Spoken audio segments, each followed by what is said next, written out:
بسم الله الرحمن الرحيم. ألف لام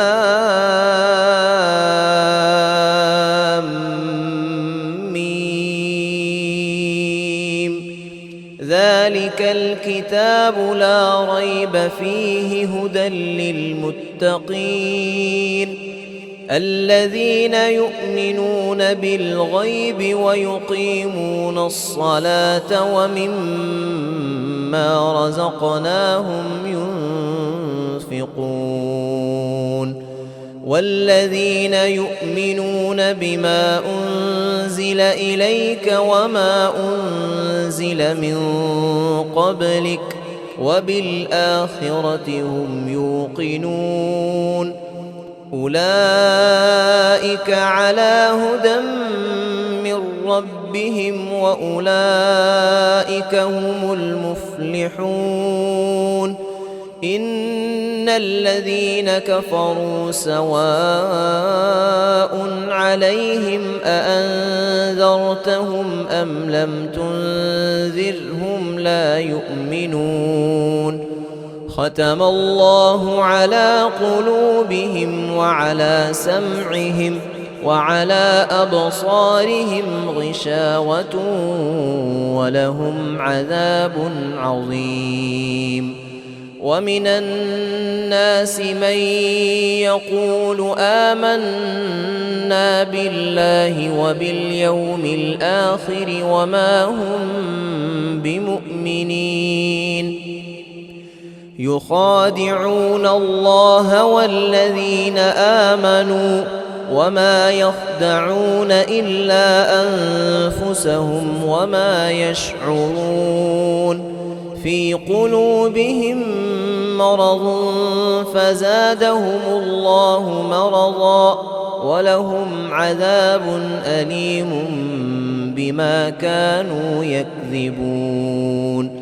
وإذا قيل لهم لا تفسدوا في الأرض قالوا إنما نحن مصلحون.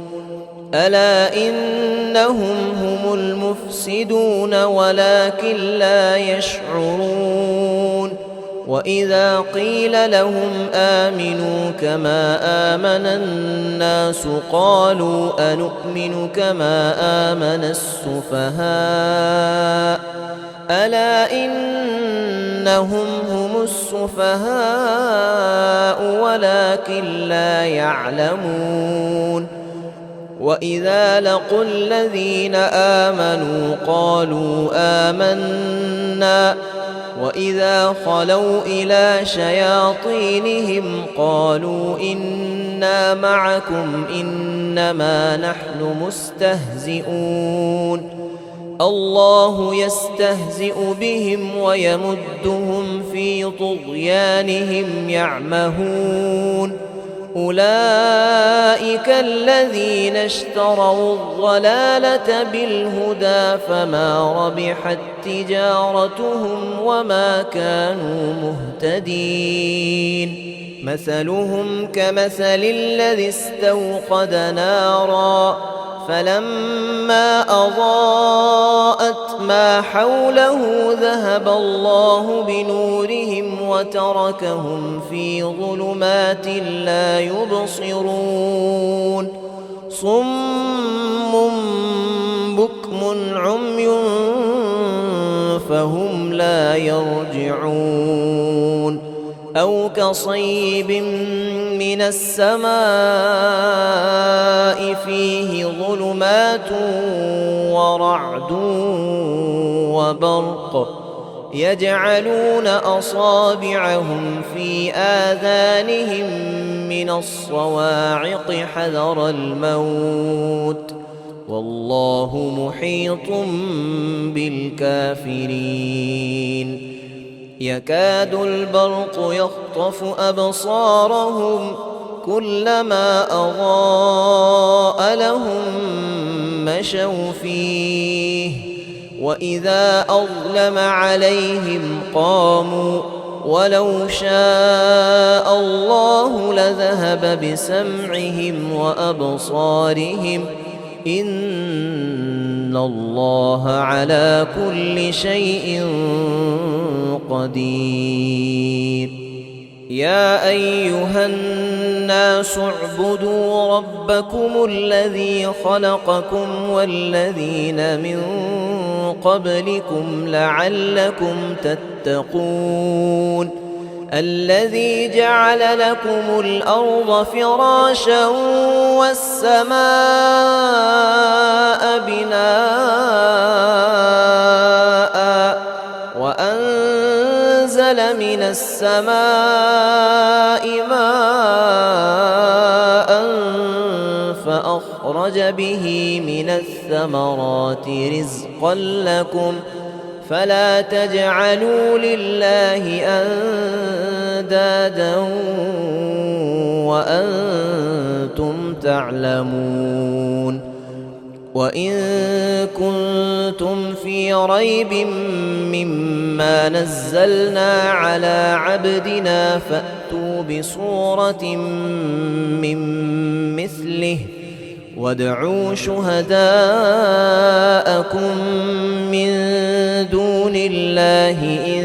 كنتم صادقين فإن لم تفعلوا ولن تفعلوا فاتقوا النار التي وقودها الناس والحجارة أعدت للكافرين. وبشر الذين آمنوا وعملوا الصالحات أن لهم جنات تجري من تحتها الأنهار كلما رزقوا منها من ثمرة رزقا قالوا هذا الذي رزقنا من قبل وأتوا به متشابها ولهم فيها أزواج مطهرة وهم فيها خالدون. إن الله لا يستحيي أن يضرب مثلا ما بعوضة فما فوقها فأما الذين آمنوا فيعلمون أنه الحق من ربهم وأما الذين كفروا فيقولون ماذا أراد الله بهذا مثلا يضل به كثيرا ويهدي به كثيرا وما يضل به إلا الفاسقين الذين ينقضون عهد الله من بعد ميثاقه ويقطعون ما أمر الله به أن يوصل ويفسدون في الأرض أولئك هم الخاسرون. كيف تكفرون بالله وكنتم أمواتا فأحياكم ثم يميتكم ثم يحييكم ثم إليه ترجعون. هو الذي خلق لكم ما في الأرض جميعا ثم استوى إلى السماء فسواهن 7 سماوات وهو بكل شيء عليم. وإذ قال ربك للملائكة إني جاعل في الأرض خليفة قالوا أتجعل فيها من يفسد فيها ويسفك الدماء ونحن نسبح بحمدك ونقدس لك قال إني أعلم ما لا تعلمون. وعلم آدم الأسماء كلها ثم عرضهم على الملائكة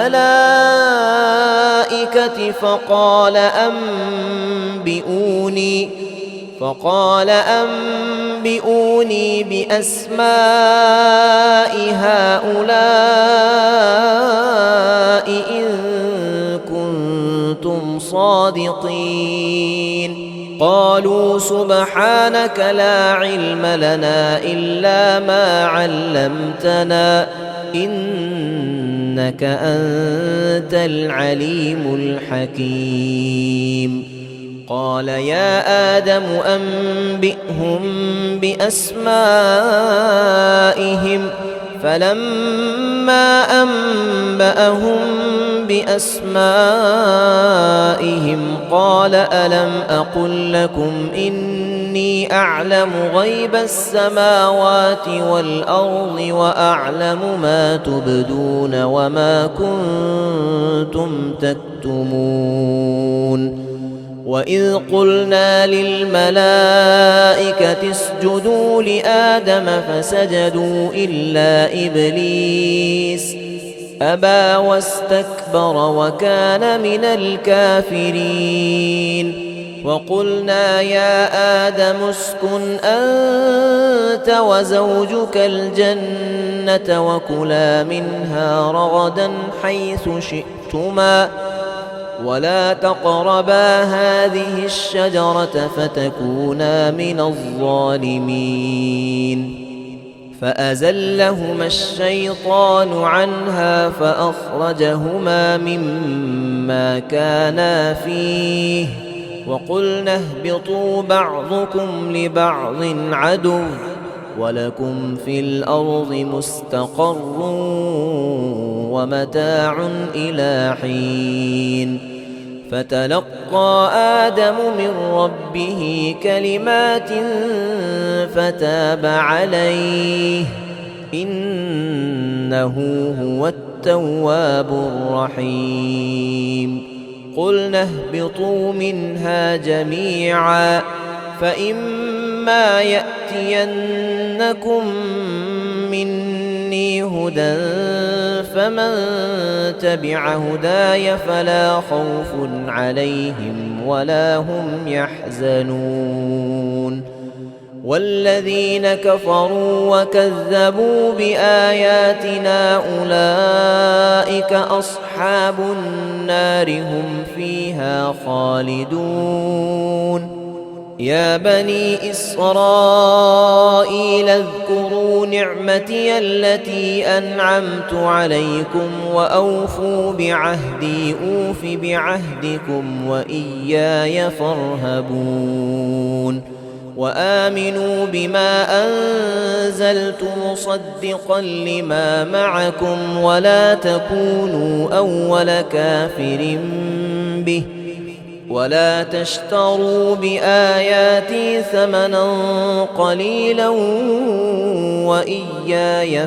فاتقون ولا تلبسوا الحق بالباطل وتكتموا الحق وأنتم تعلمون وأقيموا الصلاة وآتوا الزكاة واركعوا مع الراكعين أتأمرون الناس بالبر وتنسون أنفسكم وأنتم تتلون الكتاب أفلا تعقلون واستعينوا بالصبر والصلاة وإنها لكبيرة إلا على الخاشعين الذين يظنون أنهم ملاقو ربهم وأنهم إليه راجعون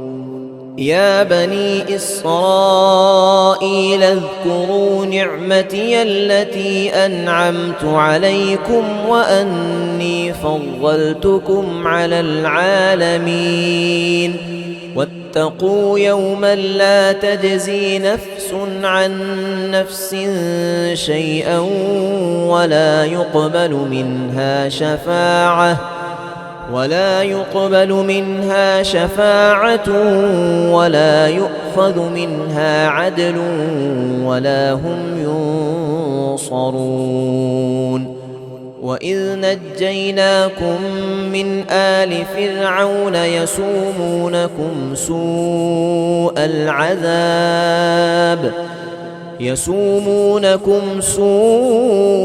العذاب يذبحون أبناءكم ويستحيون نساءكم وفي ذلكم بلاء من ربكم عظيم. وإذ فرقنا بكم البحر فأنجيناكم وأغرقنا آل فرعون وأنتم تنظرون. وإذ واعدنا موسى 40 ليلة ثم اتخذتم العجل من بعده وأنتم ظالمون. ثم عفونا عنكم من بعد ذلك لعلكم تشكرون. وإذ آتينا موسى الكتاب والفرقان لعلكم تهتدون. وإذ قال موسى لقومه يا قوم إنكم ظلمتم أنفسكم باتخاذكم العجل فتوبوا إلى بارئكم فاقتلوا أنفسكم ذلكم خير لكم عند بارئكم فتاب عليكم إنه هو التواب الرحيم. وإذ قلتم يا موسى لن نؤمن لك حتى نرى الله جهرة فأخذتكم الصاعقة وأنتم تنظرون. ثم بعثناكم من بعد موتكم لعلكم تشكرون. وظللنا عليكم الغمام وأنزلنا عليكم المن والسلوى كلوا من طيبات ما رزقناكم وما ظلمونا ولكن كانوا أنفسهم يظلمون. وإذ قلنا ادخلوا هذه القرية فكلوا منها حيث شئتم رغدا وادخلوا الباب سجدا وقولوا حطة نغفر لكم خطاياكم وسنزيد المحسنين.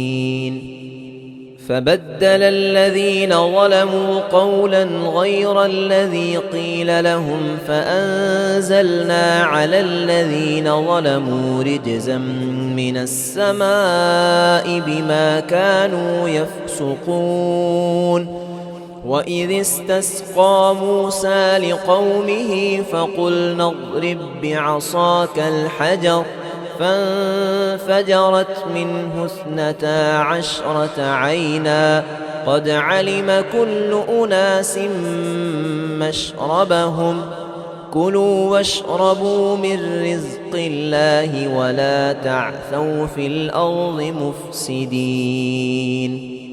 وإذ قلتم يا موسى لن نصبر على طعام واحد فادع لنا ربك يخرج لنا مما تنبت الأرض من بقلها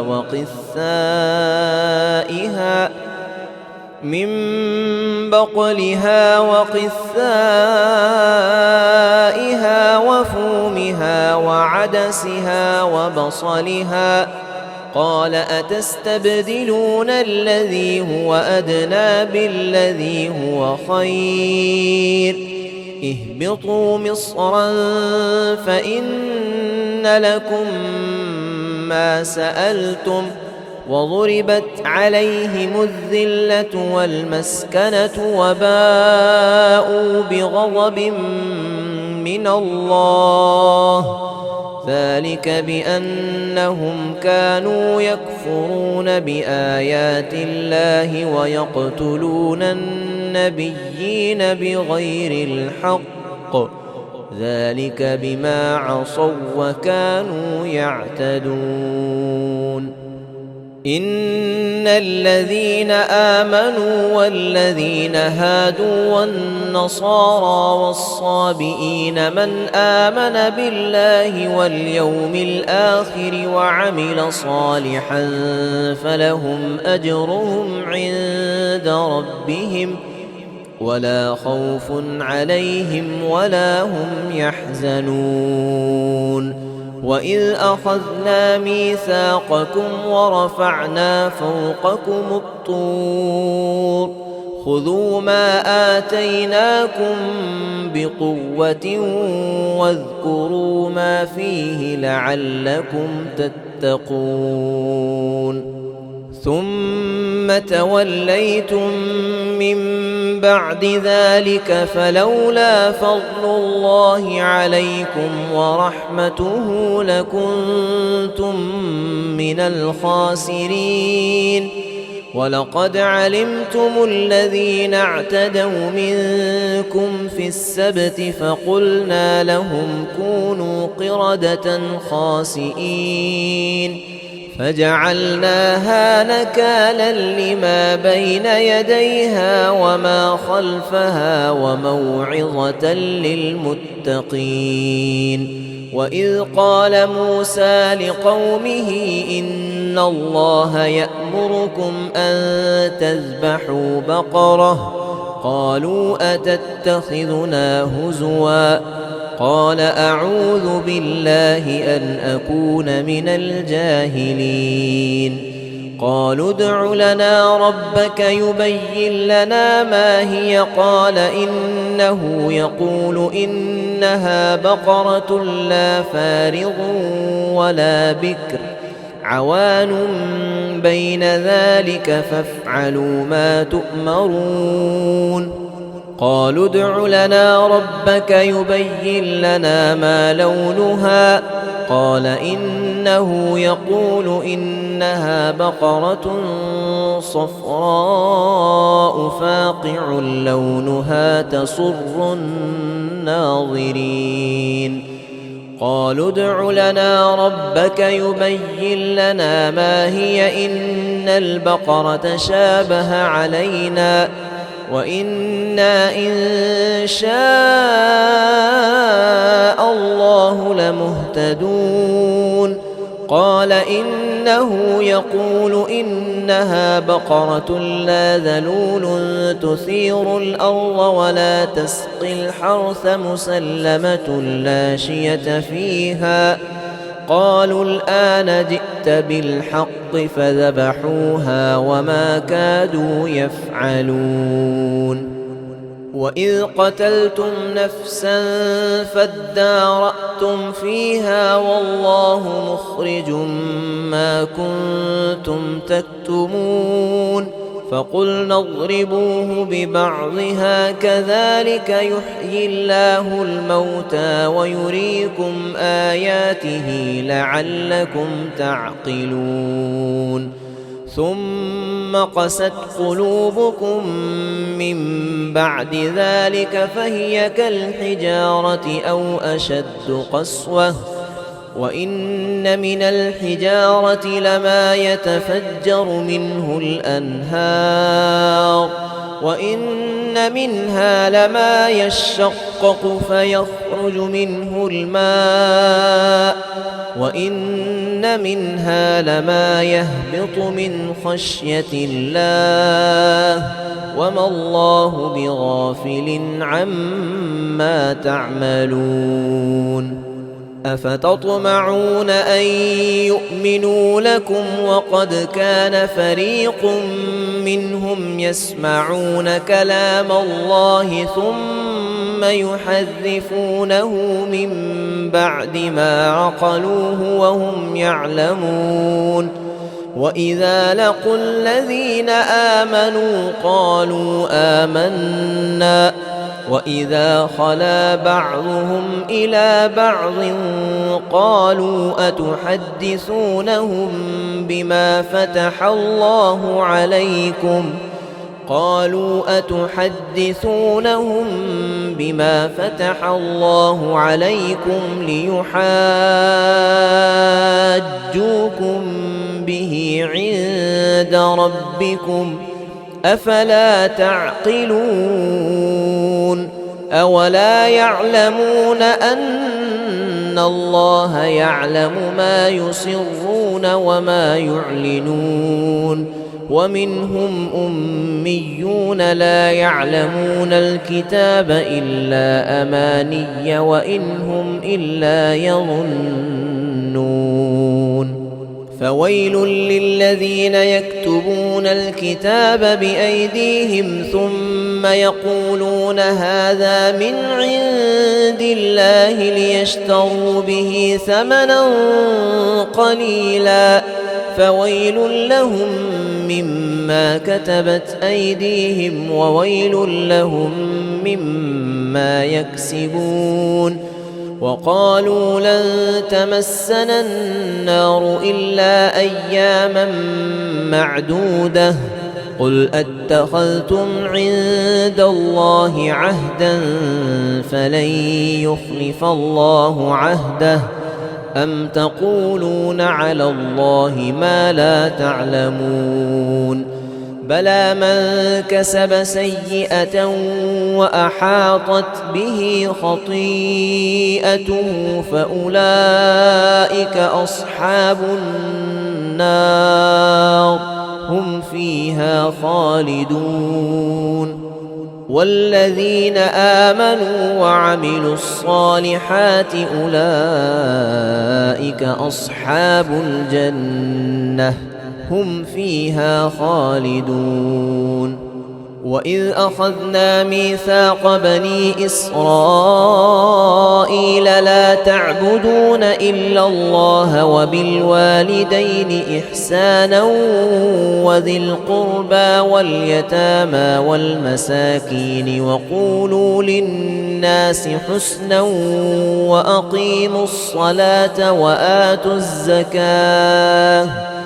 ثم توليتم إلا قليلا منكم وأنتم معرضون وإذ أخذنا ميثاقكم لا تسفكون دماءكم ولا تخرجون أنفسكم من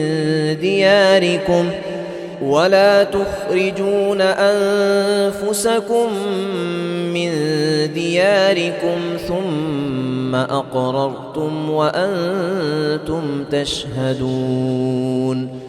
ثم أنتم هؤلاء تقتلون أنفسكم وتخرجون فريقا منكم من ديارهم تظاهرون عليهم بالإثم والعدوان وإن يأتوكم أسارى تفادوهم وهو محرم عليكم إخراجهم أفتؤمنون ببعض الكتاب وتكفرون ببعض فما جزاء من يفعل ذلك منكم إلا خزي في الحياة الدنيا ويوم القيامة يردون إلى أشد العذاب وما الله بغافل عما تعملون أولئك الذين اشتروا الحياة الدنيا بالآخرة فلا يخفف عنهم العذاب ولا هم ينصرون ولقد آتينا موسى الكتاب وقفينا من بعده بالرسل وآتينا عيسى ابن مريم البينات وأيدناه بروح القدس أفكلما جاءكم رسول بما لا تهوى أنفسكم استكبرتم ففريقا كذبتم وفريقا تقتلون وقالوا قلوبنا غلف بل لعنهم الله بكفرهم فقليلا ما يؤمنون ولما جاءهم كتاب من عند الله مصدق لما معهم وكانوا من قبل يستفتحون على الذين كفروا فلما جاءهم ما عرفوا كفروا به فلعنة الله على الكافرين بئس ما اشتروا به أنفسهم أن يكفروا بما أنزل الله بغيا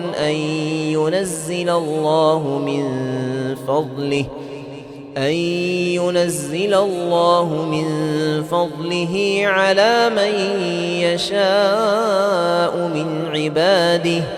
فباءوا بغضب على غضب وللكافرين عذاب مهين وإذا قيل لهم آمنوا بما أنزل الله قالوا نؤمن بما أنزل علينا ويكفرون بما وراءه وهو الحق مصدقا لما معهم قل فلم تقتلون أنبياء الله من قبل إن كنتم مؤمنين ولقد جاءكم موسى بالبينات ثم اتخذتم العجل من بعده وأنتم ظالمون وإذ أخذنا ميثاقكم ورفعنا فوقكم الطور خذوا ما آتيناكم بقوة واسمعوا قالوا سمعنا وعصينا وأشربوا في قلوبهم العجل بكفرهم قل بئس ما يأمركم به إيمانكم إن كنتم مؤمنين قل إن كانت لكم الدار الآخرة عند الله خالصة من دون الناس فتمنوا الموت إن كنتم صادقين ولن يتمنوه أبدا بما قدمت أيديهم والله عليم بالظالمين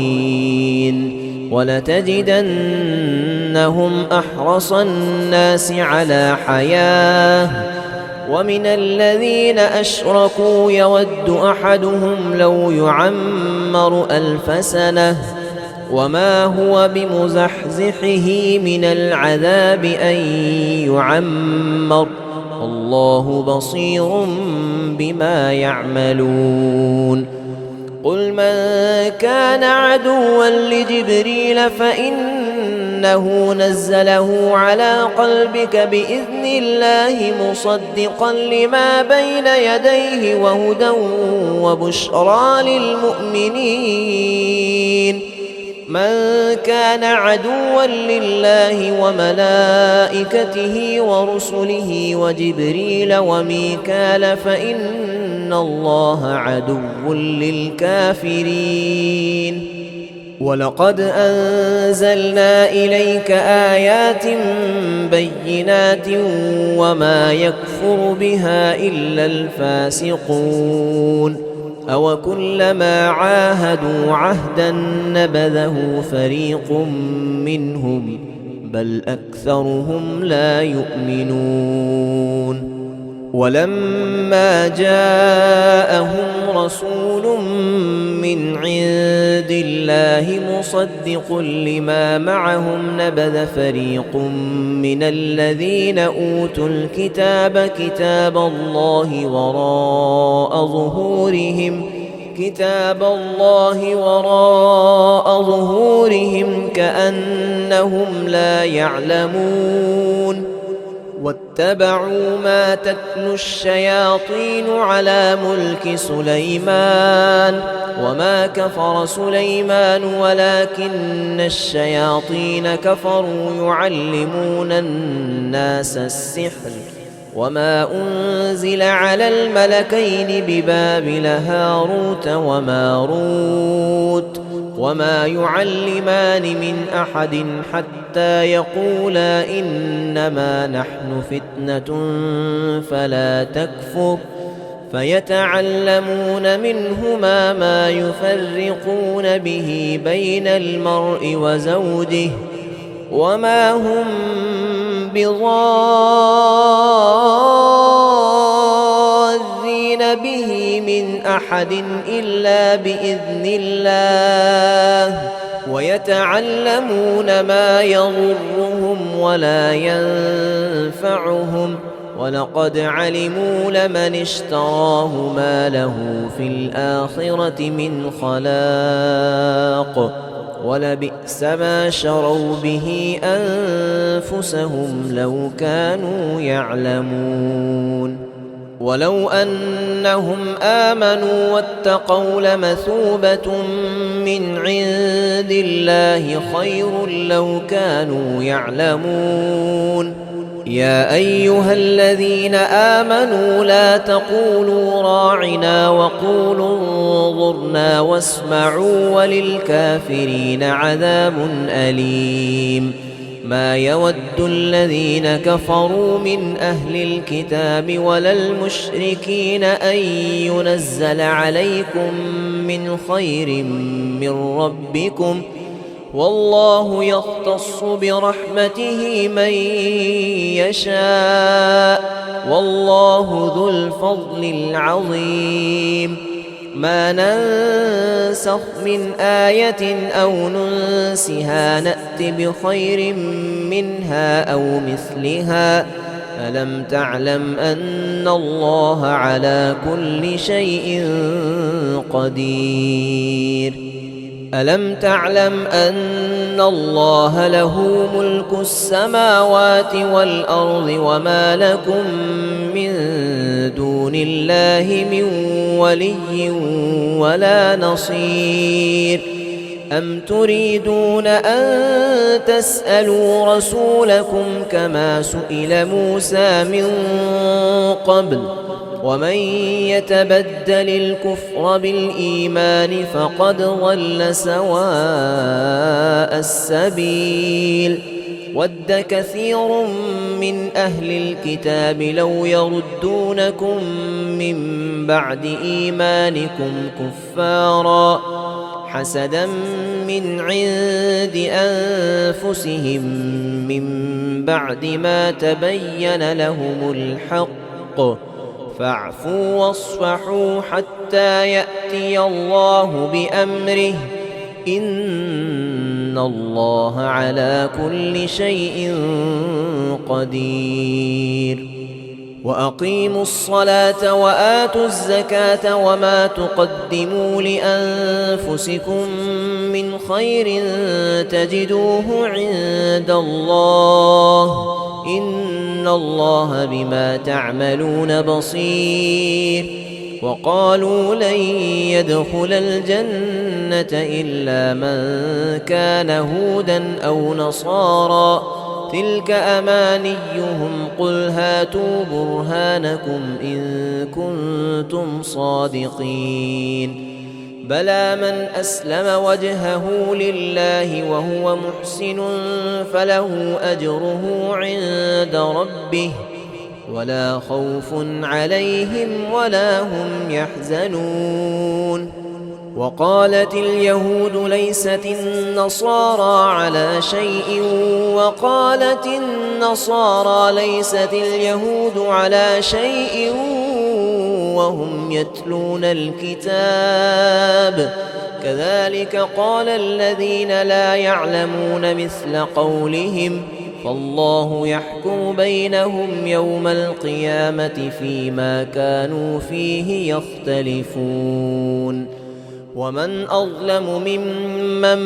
منع مساجد الله أن يذكر فيها اسمه وسعى في خرابها أولئك ما كان لهم أن يدخلوها إلا خائفين لهم في الدنيا خزي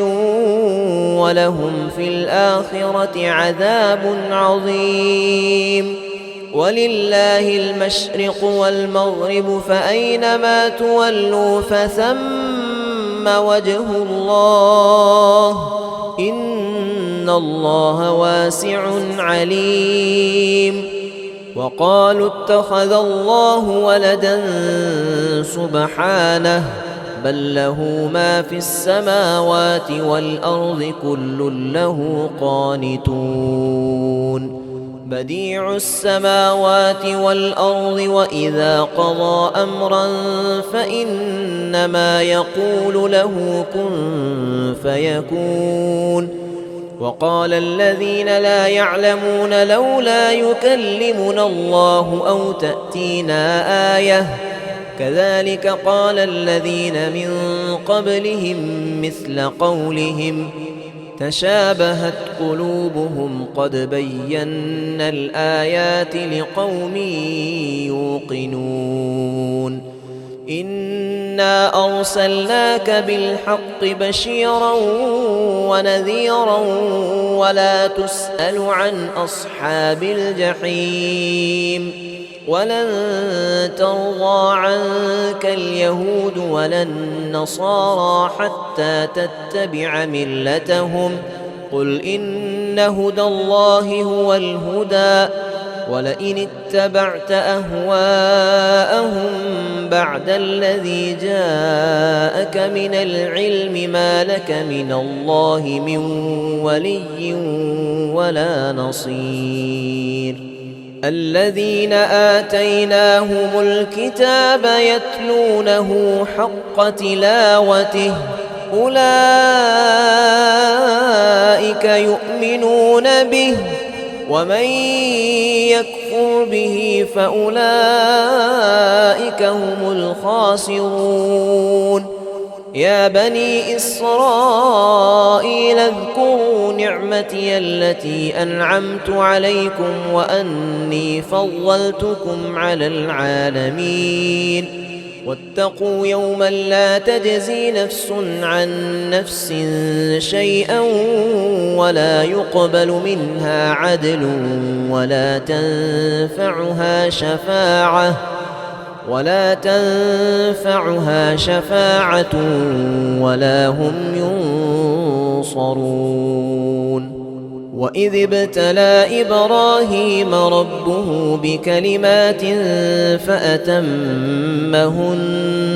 قال إني جاعلك للناس إماما قال ومن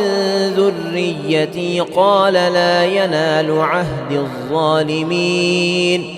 وإذ جعلنا البيت مثابة للناس وأمنا واتخذوا من مقام إبراهيم مصلى وعهدنا إلى إبراهيم وإسماعيل أن طهرا بيتي للطائفين والعاكفين والركع السجود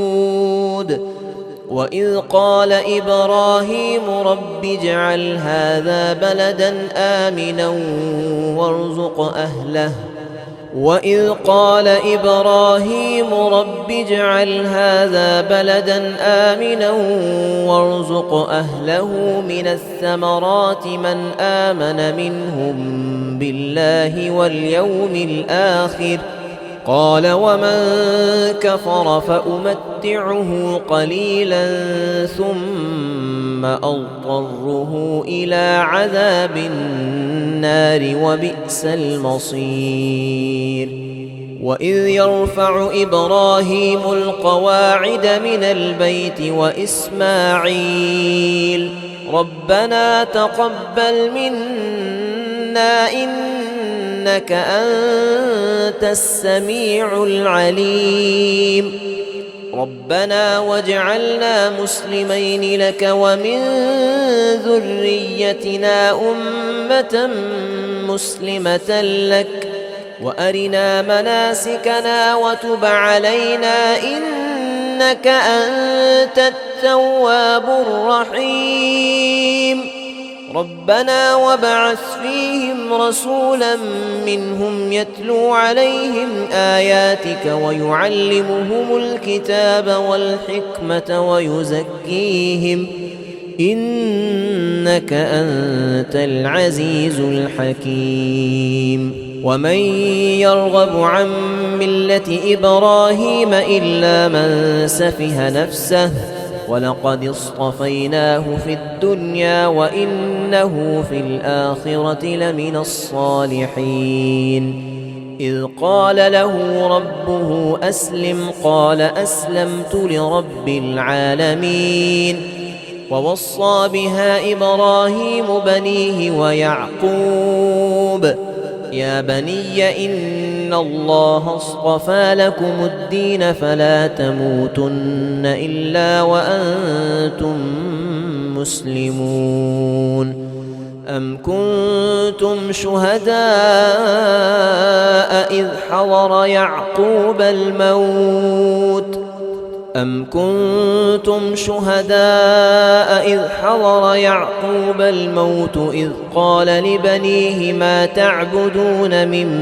بعدي قالوا نعبد إلهك وإله آبائك إبراهيم وإسماعيل وإسحاق إلها واحدا ونحن له مسلمون تلك أمة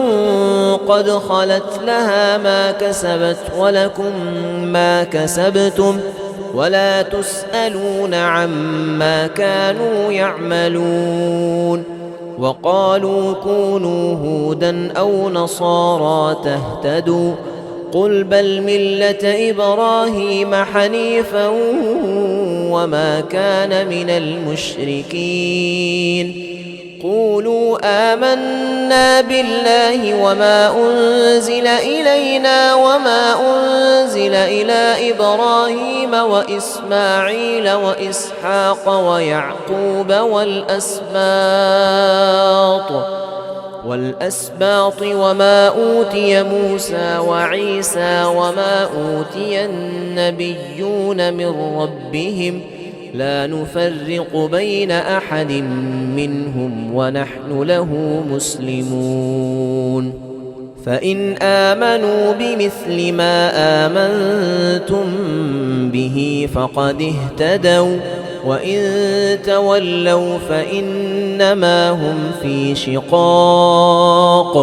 فسيكفيكهم الله وهو السميع العليم صبغة الله ومن أحسن من الله صبغة ونحن له عابدون قل أتحاجوننا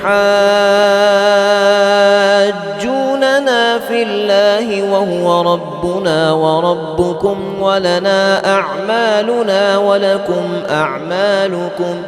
ونحن له مخلصون أم تقولون إن إبراهيم وإسماعيل وإسحاق ويعقوب والأسباط كانوا هودا أو نصارى قل أأنتم أعلم أم الله ومن أظلم ممن كتم شهادة عنده من الله وما الله بغافل عما تعملون تلك أمة قد خلت لها ما كسبت ولكم ما كسبتم ولا تسألون عما كانوا يعملون سيقول السفهاء من الناس ما ولاهم عن قبلتهم التي كانوا عليها قل لله المشرق والمغرب يهدي من يشاء إلى صراط مستقيم. وكذلك جعلناكم أمة وسطا لتكونوا شهداء على الناس ويكون الرسول عليكم شهيدا. وما جعلنا القبلة التي كنت عليها إلا لنعلم من يتبع الرسول ممن ينقلب على عقبيه وإن كانت لكبيرة إلا على الذين هدى الله وما كان الله ليضيع إيمانكم إن الله بالناس لرؤوف رحيم. قد نرى تقلب وجهك في السماء فلنولينك قبلة ترضاها فول وجهك شطر المسجد الحرام وحيث ما كنتم فولوا وجوهكم شطره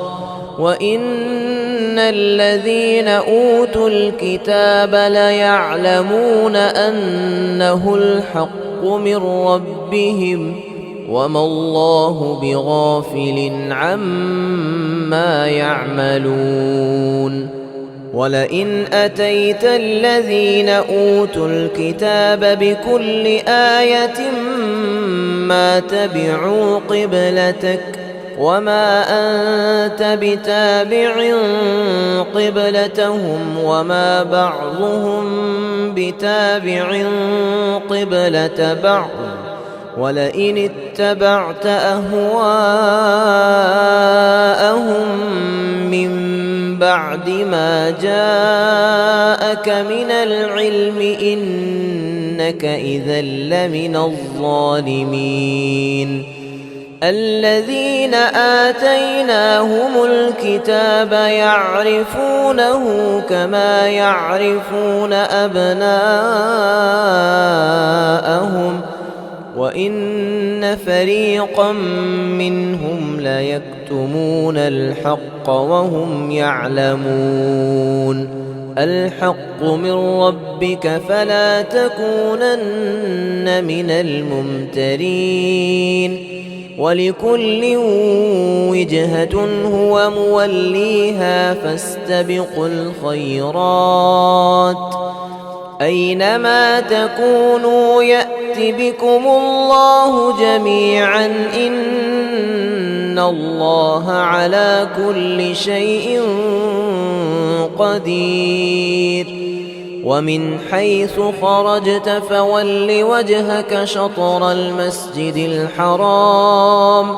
وإنه للحق من ربك وما الله بغافل عما تعملون.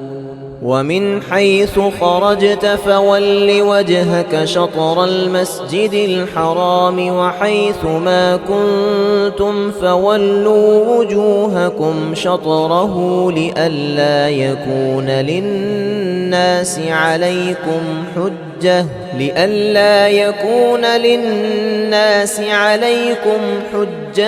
إلا الذين ظلموا منهم فلا تخشوهم واخشوني ولأتم نعمتي عليكم ولعلكم تهتدون. كما أرسلنا فيكم رسولا منكم يتلو عليكم آياتنا ويزكيكم ويعلمكم الكتاب والحكمة ويعلمكم ما لم تكونوا تعلمون. فاذكروني أذكركم واشكروا لي ولا تكفرون. يا أيها الذين آمنوا استعينوا بالصبر والصلاة إن الله مع الصابرين ولا تقولوا لمن يقتل في سبيل الله أموات بل أحياء ولكن لا تشعرون ولنبلونكم بشيء من الخوف والجوع ونقص من الأموال والأنفس والثمرات وبشر الصابرين الذين إذا أصابتهم مصيبة قالوا إنا لله وإنا إليه راجعون أولئك عليهم صلوات من ربهم ورحمة وأولئك هم المهتدون إن الصفا والمروة من شعائر الله فمن حج البيت أو اعتمر فلا جناح عليه أن يطوف بهما ومن تطوع خيرا فإن الله شاكر عليم إن الذين يكتمون ما أنزلنا من البينات والهدى من بعد ما بيناه للناس في الكتاب أولئك يلعنهم الله ويلعنهم اللاعنون إلا الذين تابوا وأصلحوا وبينوا فأولئك أتوب عليهم وأنا التواب الرحيم إن الذين كفروا وماتوا وهم كفار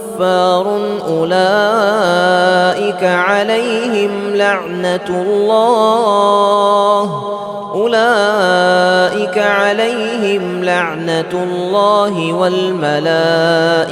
والناس أجمعين خالدين فيها لا يخفف عنهم العذاب ولا هم ينظرون وإلهكم إله واحد لا إله إلا هو الرحمن الرحيم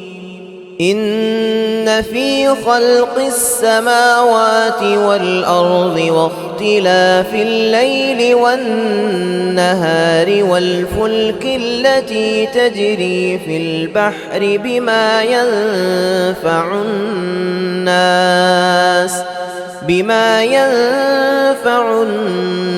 وما أنزل الله من السماء من ماء فأحيا به الأرض بعد موتها وبث فيها من كل دابة وتصريف الرياح والسحاب المسخر بين السماء والأرض لآيات لقوم يعقلون ومن الناس من يتخذ من دون الله أندادا يحبونهم كحب الله والذين آمنوا أشد حبا لله ولو يرى الذين ظلموا إذ يرون العذاب أن القوة لله جميعا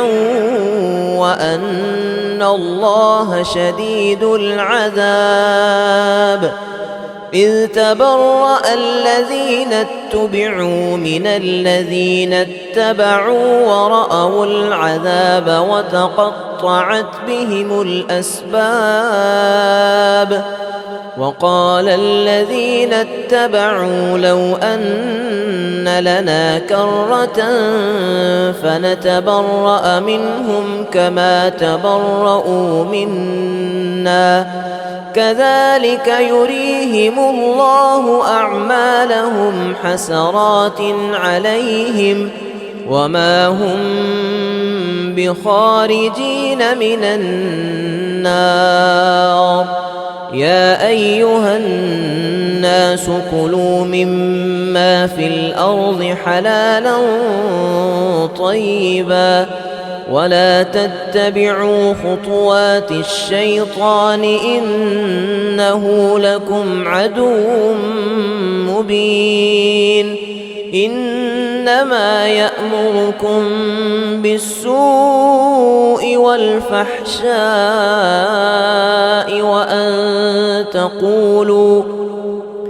وأن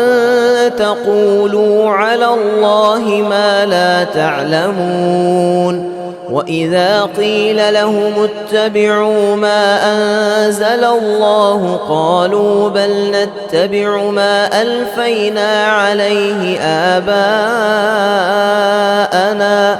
أولو كان آباؤهم لا يعقلون شيئا ولا يهتدون ومثل الذين كفروا كمثل الذي ينعق بما لا يسمع إلا دعاء ونداء صم بكم عمي فهم لا يعقلون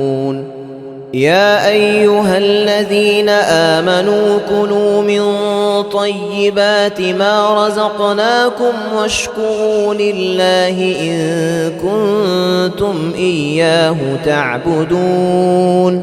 إنما حرم عليكم الميتة والدم ولحم الخنزير وما أهل لغير الله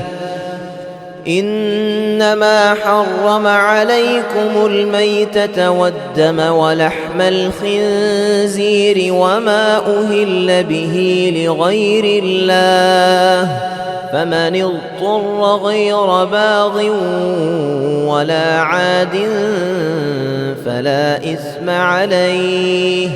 إن الله غفور رحيم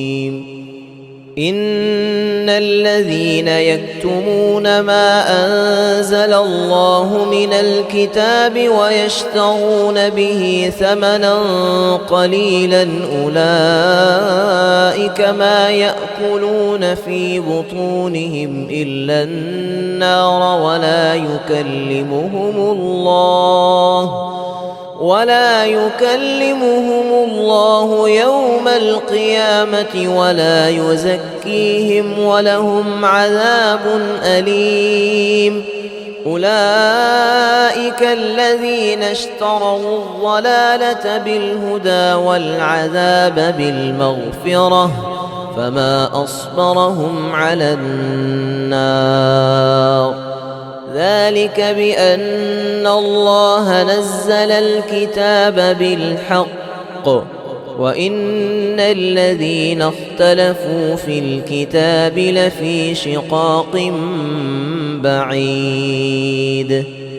ليس البر أن تولوا وجوهكم قبل المشرق والمغرب ولكن البر من آمن بالله واليوم الآخر والملائكة والكتاب والنبيين وآتى المال على حبه ذوي القربى واليتامى والمساكين وابن السبيل والسائلين وفي الرقاب وأقام الصلاة وآتى الزكاة والموفون بعهدهم إذا عاهدوا والصابرين في البأساء والضراء وحين البأس أولئك الذين صدقوا وأولئك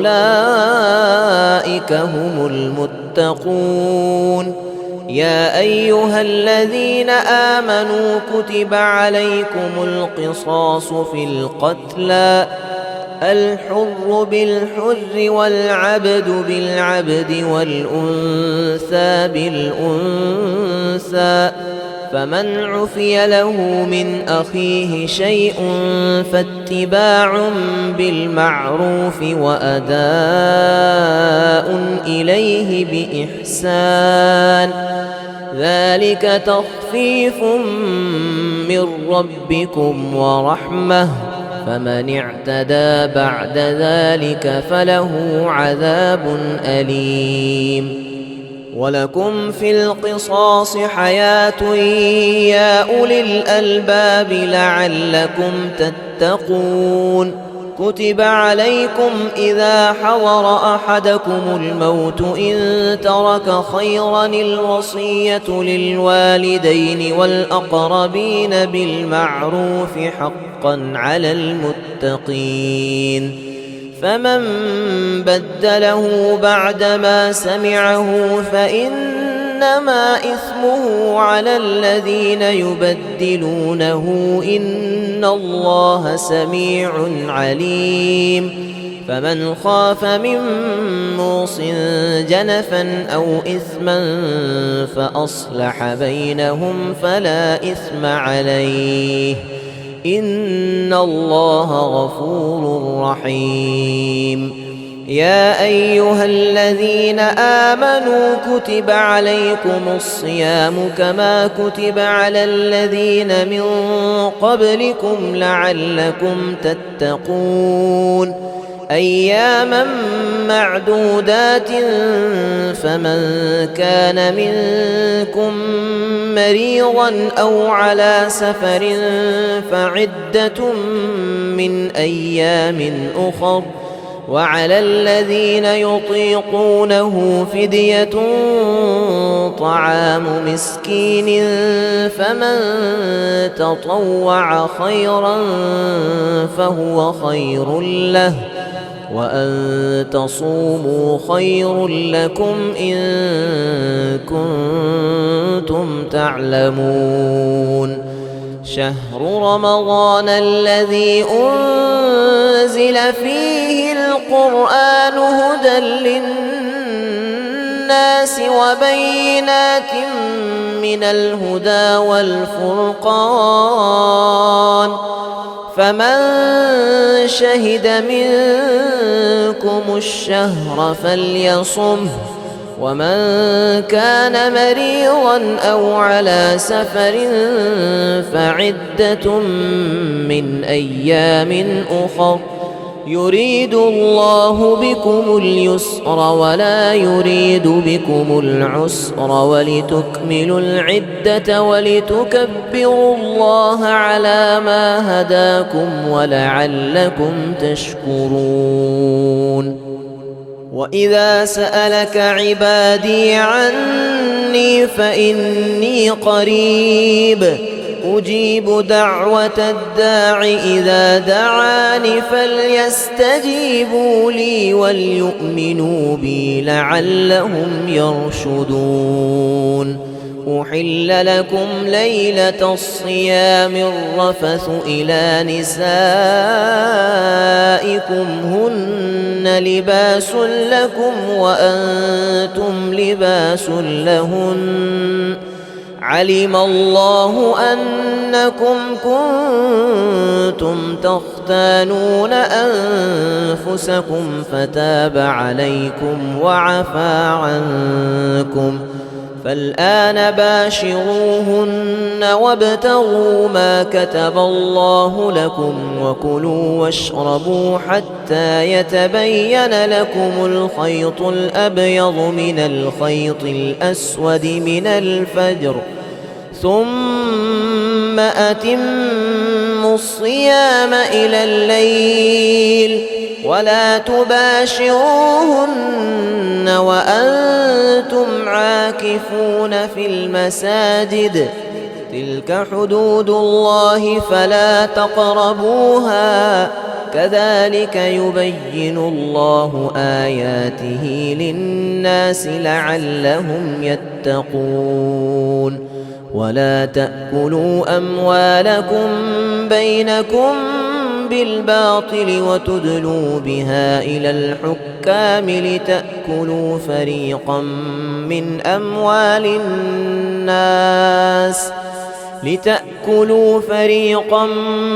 أموال الناس بالإثم وأنتم تعلمون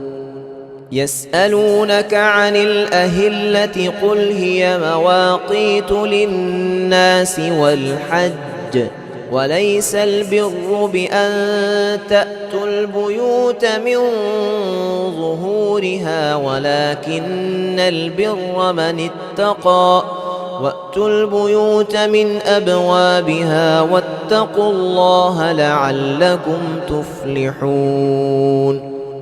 وقاتلوا في سبيل الله الذين يقاتلونكم ولا تعتدوا إن الله لا يحب المعتدين واقتلوهم حيث ثقفتموهم وأخرجوهم من حيث أخرجوكم والفتنة أشد من القتل ولا تقاتلوهم عند المسجد الحرام حتى يقاتلوكم فيه فإن قاتلوكم فاقتلوهم كذلك جزاء الكافرين فإن انتهوا فإن الله غفور رحيم وقاتلوهم حتى لا تكون فتنة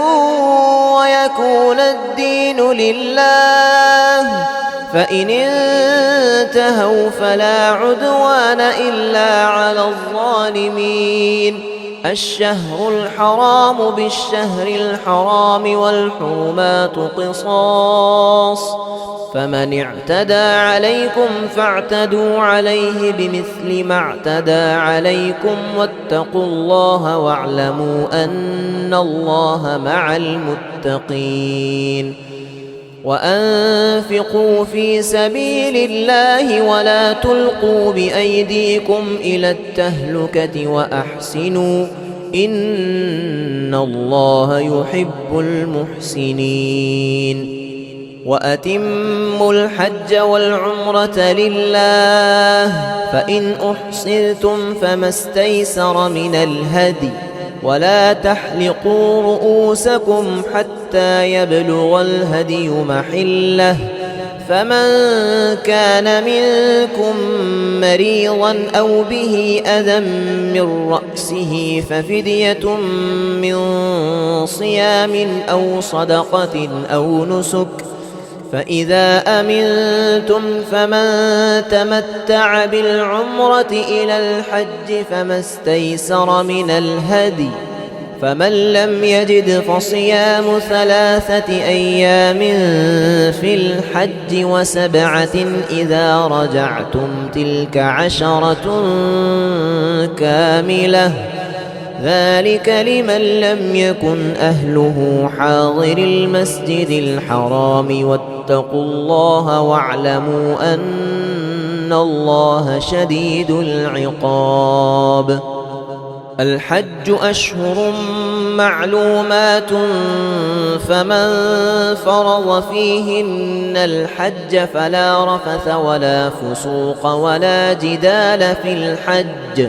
وما تفعلوا من خير يعلمه الله وتزودوا فإن إن خير الزاد التقوى واتقون يا أولي الألباب. ليس عليكم جناح أن تبتغوا فضلا من ربكم، فإذا أفضتم من عرفات فاذكروا الله عند المشعر الحرام واذكروه كما هداكم وإن كنتم من قبله لمن الضالين. ثم أفيضوا من حيث أفاض الناس واستغفروا الله إن الله غفور رحيم. فإذا قضيتم مناسككم فاذكروا الله كذكركم آباءكم أو أشد ذكرا. فمن الناس من يقول ربنا آتنا في الدنيا وما له في الآخرة من خلاق، ومنهم من يقول ربنا آتنا في الدنيا حسنة وفي الآخرة حسنة وقنا عذاب النار. أولئك لهم نصيب مما كسبوا والله سريع الحساب. واذكروا الله في أيام معدودات فمن تعجل في يومين فلا إثم عليه ومن تأخر فلا إثم عليه لمن اتقى واتقوا الله واعلموا أنكم إليه تحشرون. ومن الناس من يعجبك قوله في الحياة الدنيا ويشهد الله على ما في قلبه وهو ألد الخصام. وإذا تولى سعى في الأرض ليفسد فيها ويهلك الحرث والنسل والله لا يحب الفساد.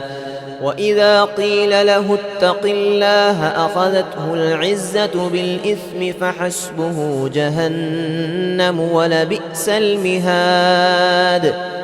ومن الناس من يشري نفسه ابتغاء مرضات الله والله رؤوف بالعباد. يا أيها الذين آمنوا ادخلوا في السلم كافة ولا تتبعوا خطوات الشيطان إنه لكم عدو مبين. فإن زللتم من بعد ما جاءتكم البينات فاعلموا أن الله عزيز حكيم. هل ينظرون إلا أن يأتيهم الله في ظلل من الغمام والملائكة وقضي الأمر وإلى الله ترجع الأمور. سل بني إسرائيل كم آتيناهم من آية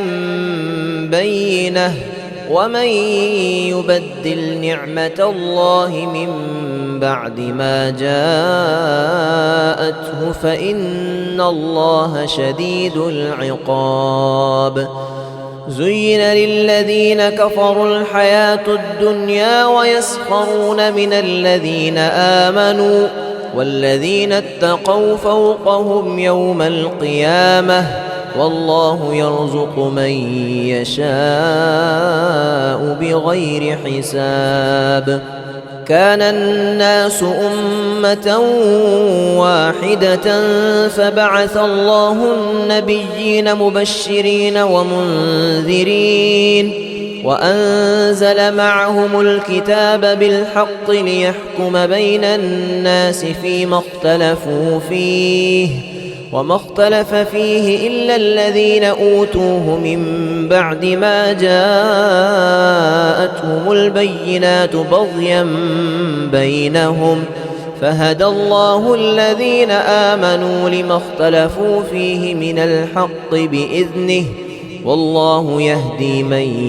يشاء إلى صراط مستقيم. أم حسبتم أن تدخلوا الجنة ولما يأتكم مثل الذين خلوا من قبلكم مستهم البأساء والضراء وزلزلوا حتى يقول الرسول والذين آمنوا معه متى نصر الله ألا إن نصر الله قريب. يسألونك ماذا ينفقون قل ما أنفقتم من خير فللوالدين والأقربين واليتامى والمساكين وابن السبيل وما تفعلوا من خير فإن الله به عليم. كتب عليكم القتال وهو كره لكم وعسى أن تكرهوا شيئا وهو خير لكم وعسى أن تحبوا شيئا وهو شر لكم والله يعلم وأنتم لا تعلمون. يسألونك عن الشهر الحرام قتال فيه قل قتال فيه كبير وصد عن سبيل الله وكفر به والمسجد الحرام وإخراج أهله منه أكبر عند الله والفتنة أكبر من القتل ولا يزالون يقاتلونكم حتى يردوكم عن دينكم إن استطاعوا ومن يرتدد منكم عن دينه فيمت وهو كافر فأولئك حبطت أعمالهم في الدنيا والآخرة وأولئك أصحاب النار هم فيها خالدون. إن الذين آمنوا والذين هاجروا وجاهدوا في سبيل الله أولئك يرجون رحمة الله والله غفور رحيم. يسألونك عن الخمر والميسر قل فيهما إثم كبير ومنافع للناس وإثمهما أكبر من نفعهما ويسألونك ماذا ينفقون قل العفو كذلك يبين الله لكم الآيات لعلكم تتفكرون في الدنيا والآخرة. ويسألونك عن اليتامى قل إصلاح لهم خير وإن تخالطوهم فإخوانكم والله يعلم المفسد من المصلح ولو شاء الله لأعنتكم إن الله عزيز حكيم. ولا تنكحوا المشركات حتى يؤمن ولأمة مؤمنة خير من مشركة ولو أعجبتكم ولا تنكحوا المشركين حتى يؤمنوا ولعبد مؤمن خير من مشرك ولو أعجبكم أولئك يدعون إلى النار والله يدعو إلى الجنة والمغفرة بإذنه ويبين آياته للناس لعلهم يتذكرون. ويسألونك عن المحيض قل هو أذى فاعتزلوا النساء في المحيض ولا تقربوهن حتى يطهرن فإذا تطهرن فأتوهن من حيث أمركم الله إن إن الله يحب التوابين ويحب المتطهرين. نساؤكم حرث لكم فأتوا حرثكم أنى شئتم وقدموا لأنفسكم واتقوا الله واعلموا أنكم ملاقوه وبشر المؤمنين. ولا تجعلوا الله عرضة لأيمانكم أن تبروا وتتقوا وتصلحوا بين الناس والله سميع عليم. لا يؤاخذكم الله باللغو في أيمانكم ولكن يؤاخذكم بما كسبت قلوبكم والله غفور حليم. للذين يؤلون من نسائهم تربص 4 أشهر فإن فاءوا فإن الله غفور رحيم. وإن عزموا الطلاق فإن الله سميع عليم. والمطلقات يتربصن بأنفسهن 3 قروء ولا يحل لهن أن يكتمن ما خلق الله في أرحامهن إن كن يؤمن بالله واليوم الآخر وبعولتهن أحق بردهن في ذلك إن أرادوا إصلاحا ولهن مثل الذي عليهن بالمعروف وللرجال عليهن درجة والله عزيز حكيم. الطلاق 2 فإمساك بمعروف أو تسريح بإحسان. ولا يحل لكم أن تأخذوا مما آتيتموهن شيئا إلا أن يخافا ألا يقيما حدود الله فإن خفتم ألا يقيما حدود الله فلا جناح عليهما فيما افتدت به تلك حدود الله فلا تعتدوها ومن يتعد حدود الله فأولئك هم الظالمون. فإن طلقها فلا تحل له من بعد حتى تنكح زوجا غيره فإن طلقها فلا جناح عليهما أن يتراجعا إن ظنا أن يقيما حدود الله وتلك حدود الله يبينها لقوم يعلمون. وإذا طلقتم النساء فبلغن أجلهن فأمسكوهن بمعروف أو سرحوهن بمعروف ولا تمسكوهن ضرارا لتعتدوا ومن يفعل ذلك فقد ظلم نفسه. ولا تتخذوا آيات الله هزوا واذكروا نعمة الله عليكم وما أنزل عليكم من الكتاب والحكمة يعظكم به واتقوا الله واعلموا أن الله بكل شيء عليم. وإذا طلقتم النساء فبلغن أجلهن فلا تعضلوهن أن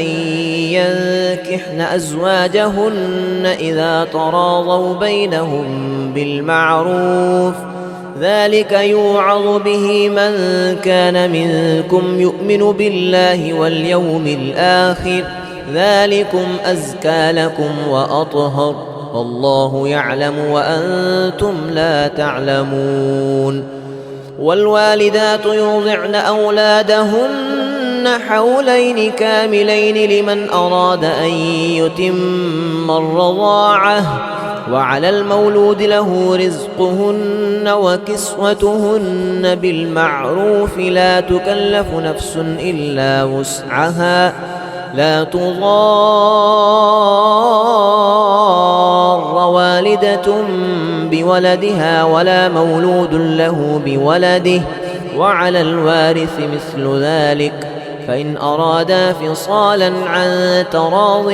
منهما وتشاور فلا جناح عليهما.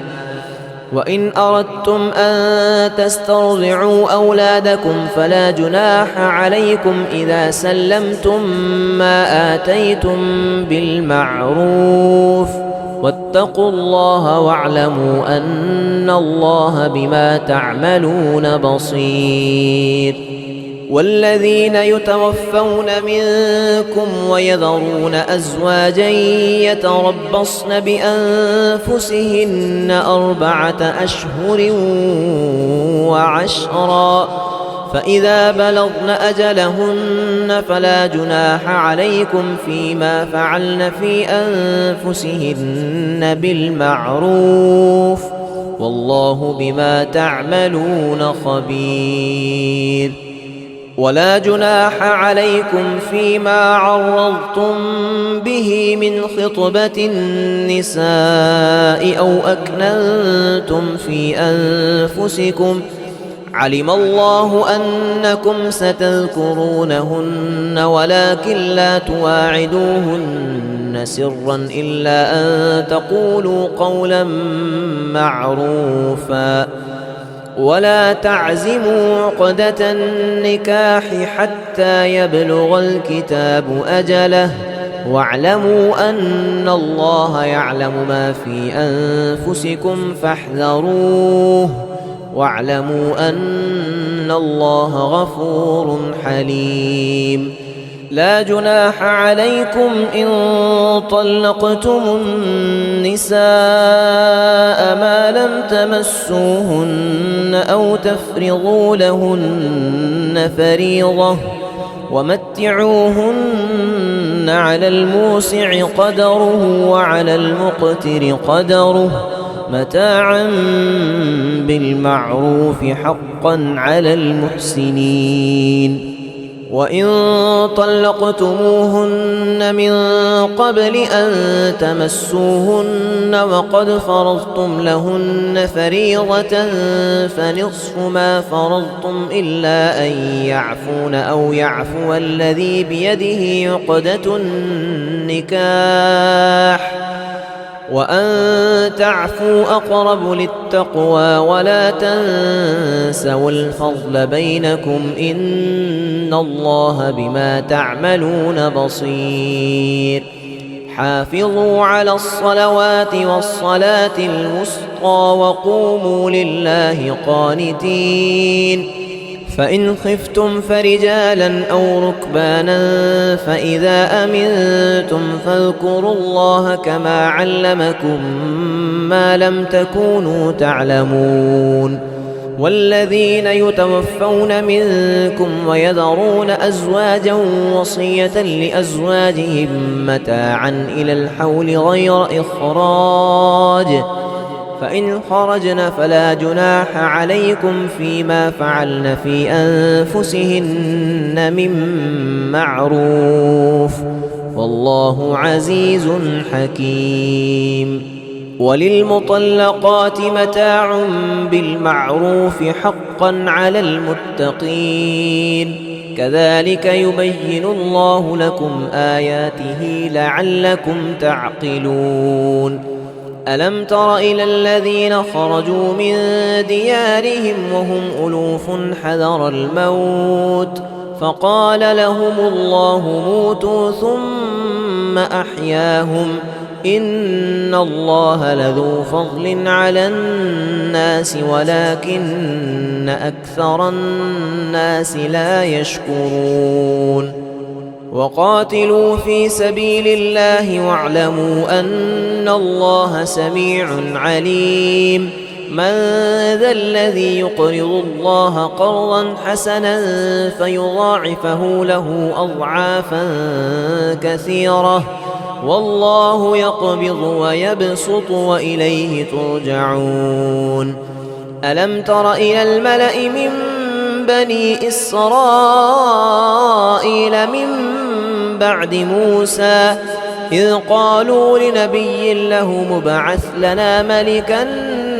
نقاتل في سبيل الله قال هل عسيتم إن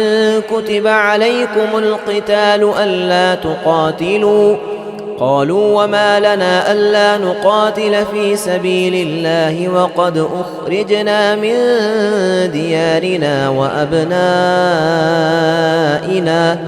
فلما كتب عليهم القتال تولوا إلا قليلا منهم والله عليم بالظالمين وقال لهم نبيهم إن الله قد بعث لكم طالوت ملكا قالوا أنى يكون له الملك علينا ونحن أحق بالملك منه ولم يؤت سعة من المال قال إن الله اصطفاه عليكم وزاده بسطة في العلم والجسم والله يؤتي ملكه من يشاء والله واسع عليم وقال لهم نبيهم إن آية ملكه أن يأتيكم التابوت فيه سكينة من ربكم وبقية مما ترك آل موسى وآل هارون تحمله الملائكة إن في ذلك لآية لكم إن كنتم مؤمنين فلما فصل طالوت بالجنود قال إن الله مبتليكم بنهر فمن شرب منه فليس مني ومن لم يطعمه فإنه مني إلا من اغترف غرفة بيده فشربوا منه إلا قليلا منهم فلما جاوزه هو والذين آمنوا معه قالوا لا طاقة لنا اليوم بجالوت وجنوده قال الذين يظنون أنهم ملاقو الله كم من فئة قليلة غلبت فئة كثيرة بإذن الله والله مع الصابرين ولما برزوا لجالوت وجنوده قالوا ربنا أفرغ علينا صبرا وثبت أقدامنا وانصرنا على القوم الكافرين فهزموهم بإذن الله وقتل داود جالوت وآتاه الله الملك والحكمة وعلمه مما يشاء ولولا دفع الله الناس بعضهم ببعض لفسدت الأرض ولكن الله ذو فضل على العالمين تلك آيات الله نتلوها عليك بالحق وإنك لمن المرسلين تلك الرسل فضلنا بعضهم على بعض منهم من كلم الله ورفع بعضهم درجات وآتينا عيسى ابن مريم البينات وأيدناه بروح القدس ولو شاء الله ما اقتتل الذين من بعدهم من بعد ما جاءتهم البينات ولكن اختلفوا فمنهم من آمن ومنهم من كفر ولو شاء الله ما اقتتلوا ولكن الله يفعل ما يريد يا أيها الذين آمنوا أنفقوا مما رزقناكم من قبل أن يأتي يوم لا بيع فيه ولا خلة ولا شفاعة والكافرون هم الظالمون الله لا إله إلا هو الحي القيوم لا تأخذه سنة ولا نوم له ما في السماوات وما في الأرض من ذا الذي يشفع عنده إلا بإذنه يعلم ما بين أيديهم وما خلفهم ولا يحيطون بشيء من علمه إلا بما شاء وسع كرسيه السماوات والأرض ولا يؤوده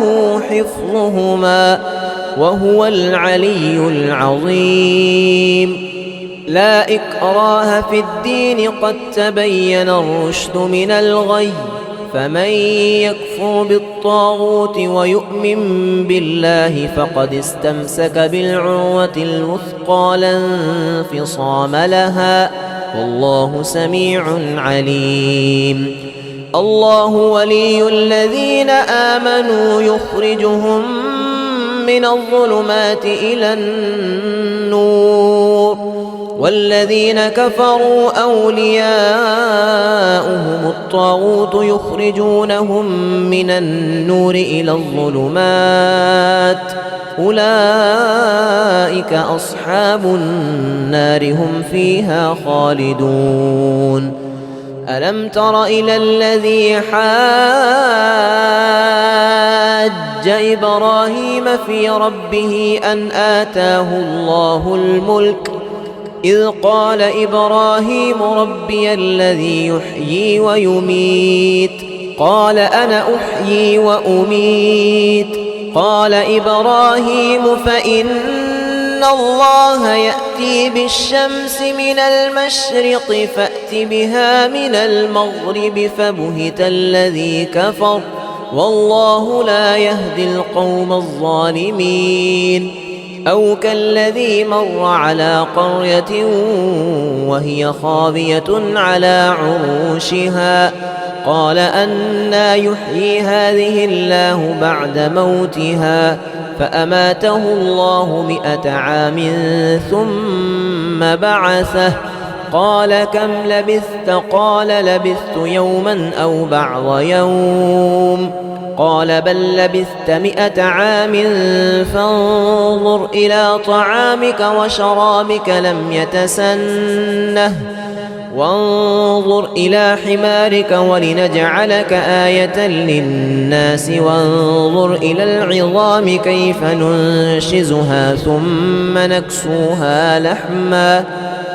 فلما تبين له قال أعلم أن الله على كل شيء قدير وإذ قال إبراهيم رب أرني كيف تحيي الموتى قال أولم تؤمن قال بلى ولكن ليطمئن قلبي قال فخذ 4 من الطير فصرهن إليك ثم اجعل على كل جبل منهن جزءا ثم ادعهن يأتينك سعيا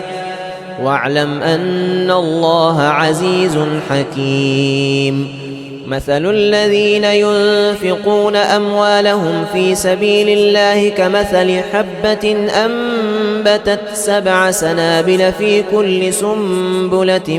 100 حبة والله يضاعف لمن يشاء والله واسع عليم الذين ينفقون أموالهم في سبيل الله ثم لا يتبعون ما أنفقوا منا ولا أذى لهم أجرهم عند ربهم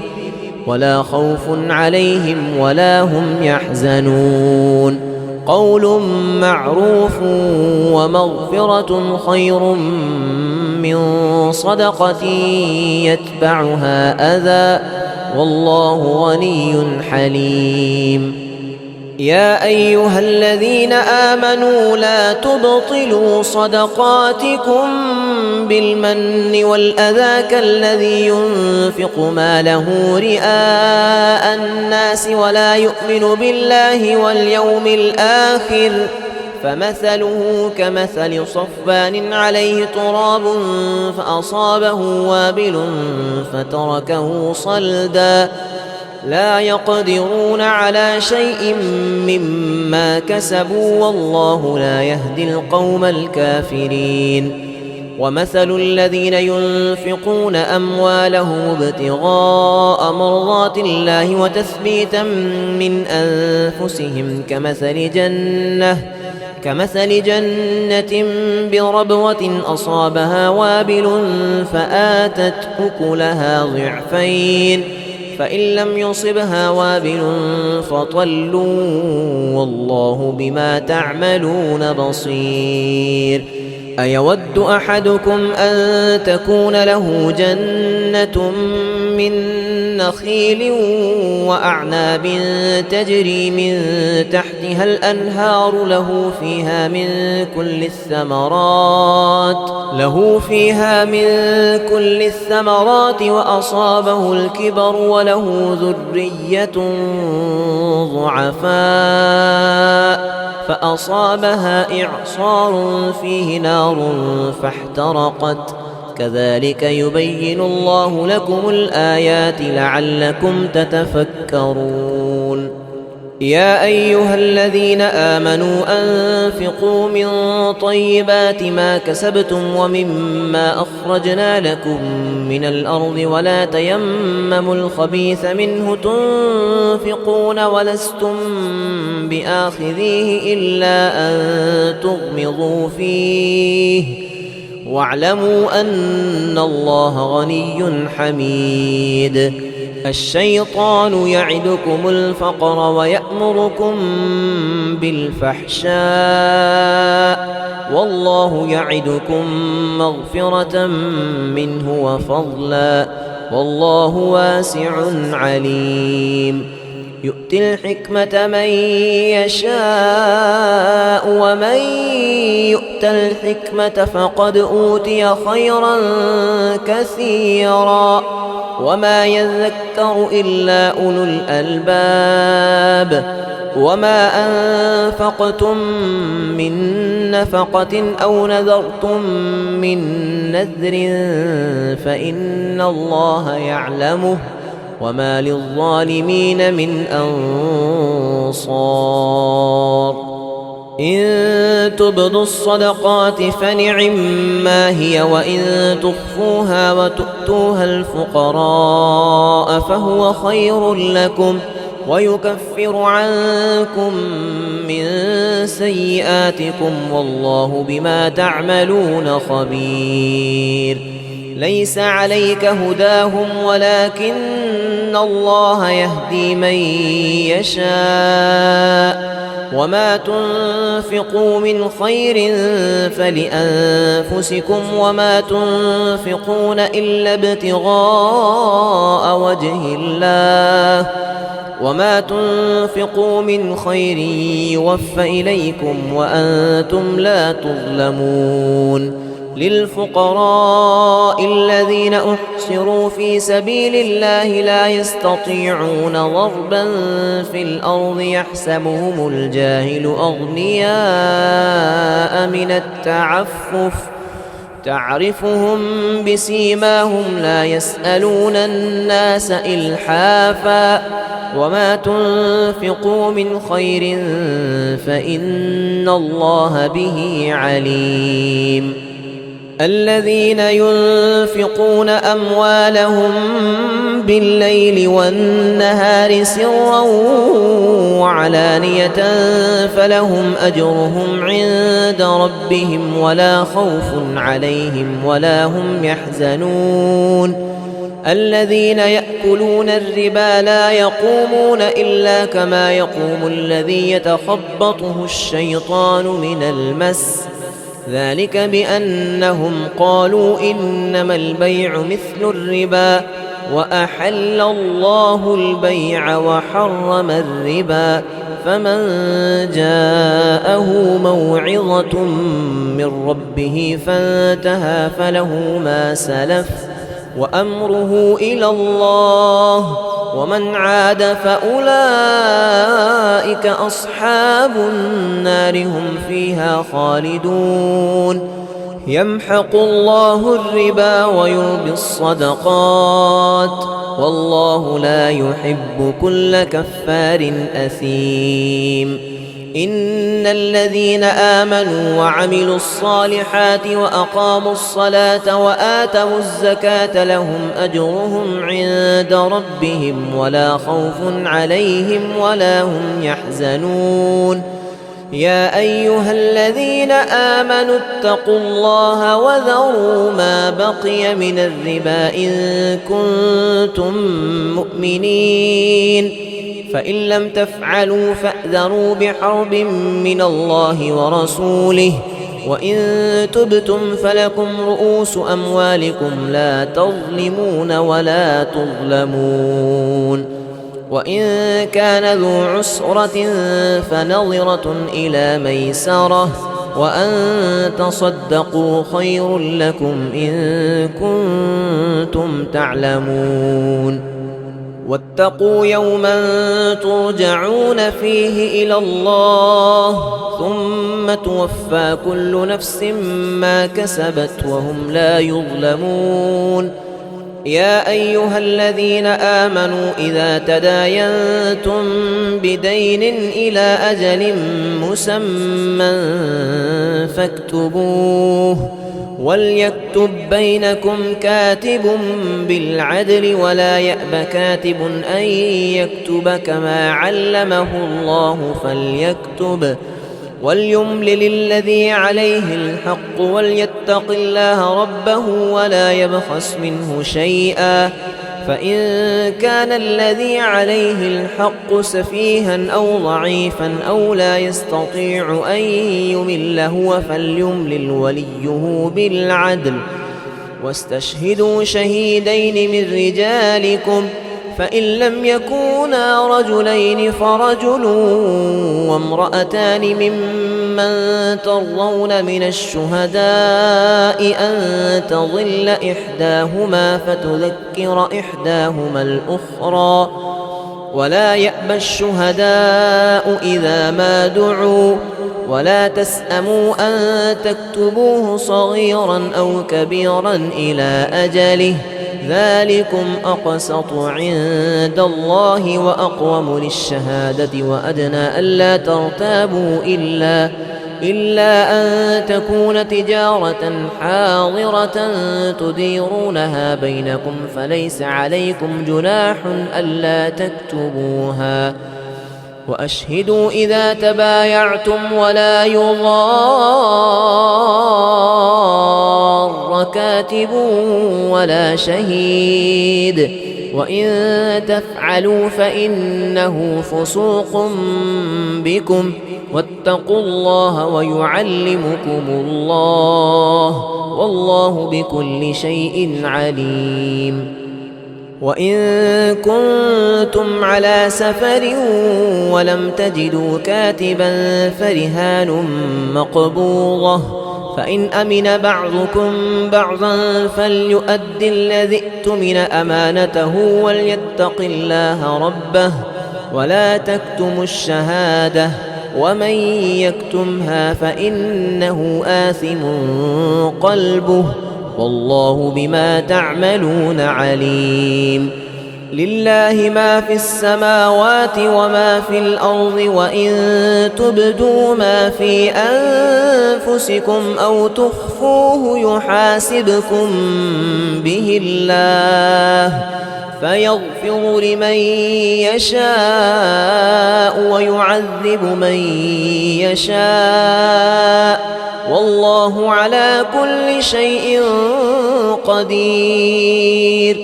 آمن الرسول بما أنزل إليه من ربه والمؤمنون كل آمن بالله وملائكته وكتبه ورسله لا نفرق بين أحد من رسله وقالوا سمعنا وأطعنا غفرانك ربنا وإليك المصير. لا يكلف الله نفسا إلا وسعها لها ما كسبت وعليها ما اكتسبت ربنا لا تؤاخذنا إن نسينا أو أخطأنا ربنا ولا تحمل علينا إصرا كما حملته على الذين من قبلنا ربنا ولا تحملنا ما لا طاقة لنا به واعف عنا واغفر لنا وارحمنا أنت مولانا فانصرنا على القوم الكافرين.